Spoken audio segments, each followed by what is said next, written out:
ఆ ఒక్క కృప మిగలాలంటే అమ్మవారి పాదాలు గట్టిగా పట్టుకుంటే చాలు.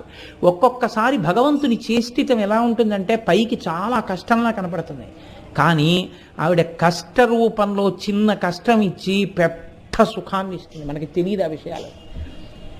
పరమాచార్య మాటల్లోనే చెప్పాలంటే, నేను ఎలాగో ఇవాళ పరమాచార్య ప్రసక్తి తెచ్చాను కాబట్టి ఆయన మాటల్లోనే చెప్పవలసి వస్తే మీకు ఒక మాట చెప్తాను.